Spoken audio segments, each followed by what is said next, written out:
The Greenfield Animal Hospital started in actually 1964 at our original location on Greenfield Road by Dr. Zeldner. And he moved the practice from the city of Detroit out to Southfield. The practice was there from '64 until 2005. And we grew out of the space there, and we had an opportunity to move to this building to triple our space, be able to do a better job taking care of the dogs and cats, and so that's why we're here now.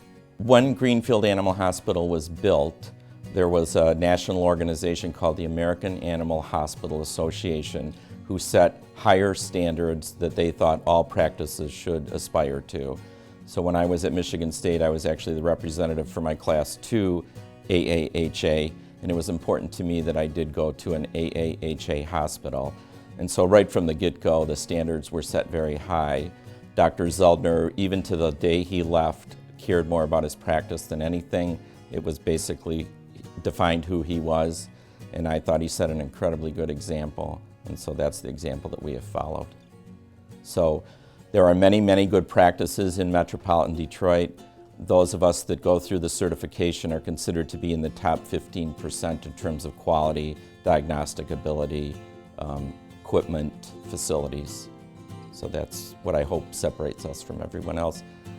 Along with, to be honest with you, it's not just high tech, it's also high touch or high care, and I really like to think that the compassion that comes out of this practice would also be in the very top rung of veterinary practices. Okay, so over the last 20 to 25 years, the biggest change has been from pets being kind of there, maybe a dog that lives in the backyard and has a dog house, to really being in people's homes, sleeping in people's beds, and really being a member of their family. And with that change, there has been a big push that, hey, we have to do a better job. We have to be more comprehensive. We have to offer more up-to-date treatments that people are used to for themselves, because they consider their pets members of their family, and they're not going to accept not having that same level of care for their pets as they would for themselves or their children for that matter.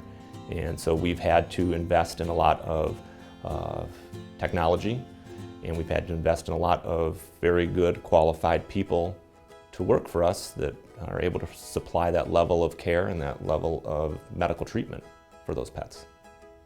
We hire only trained, licensed veterinary technicians who have degrees, who are extremely capable in everything that they do. Diagnostic-wise, we have a full in-house lab. That was unheard of years ago. Radiology now is digital.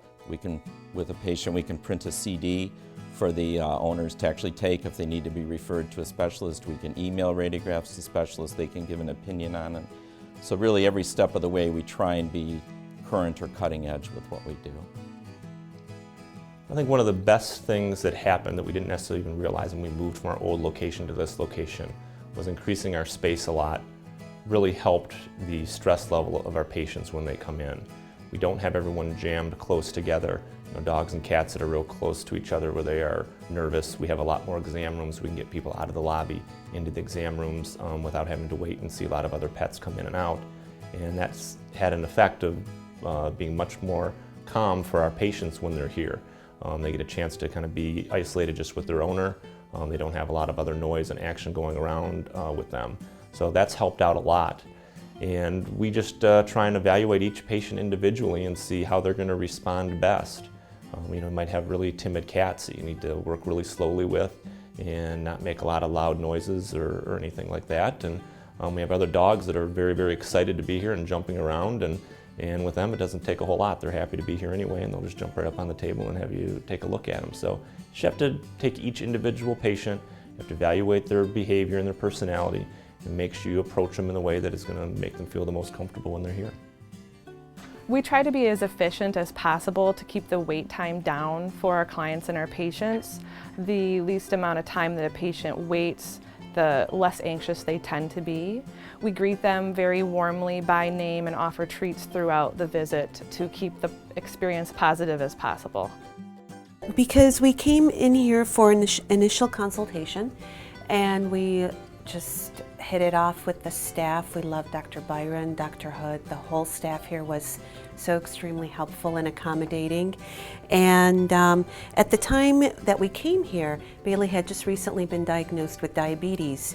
And his present veterinarian at the time didn't seem really compassionate.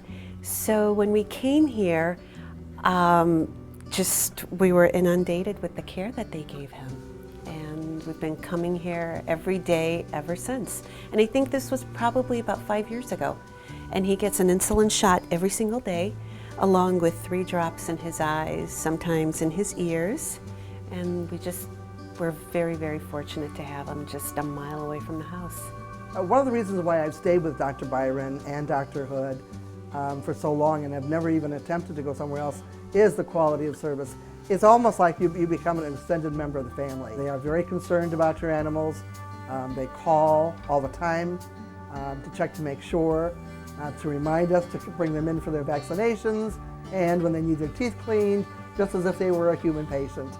I've always appreciated the fact that they were on the conservative side. In other words, they aren't very, very fast to run and do surgery right away.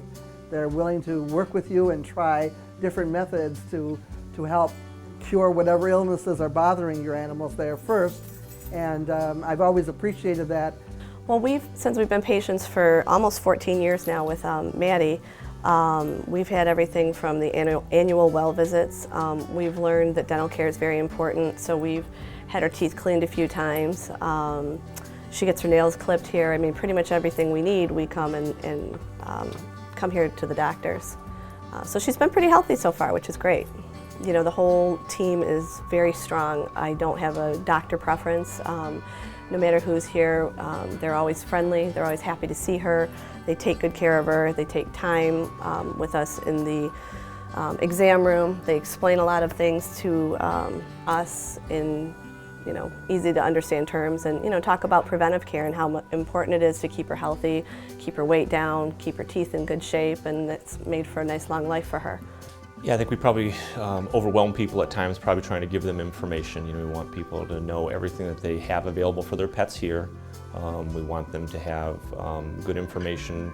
Let's say we start out with a puppy. We want them to have a lot of information on training and how to make sure they're going to raise a puppy that's going to be a good productive member of their family, and not have any major behavior problems, biting people, things like that. So we try and educate our clients very much on all of those things.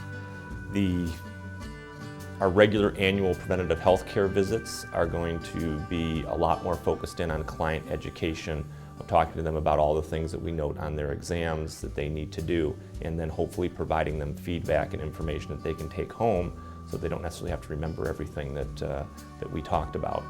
And we're available all the time. If people have questions or need something from us, we are more than happy to give them all the information they need to make sure their pets are going to be healthy and happy and good, functioning, productive members of their household. Pets age, depending on their size, approximately 3 to 5 years for every one of ours. The larger breeds age more rapidly.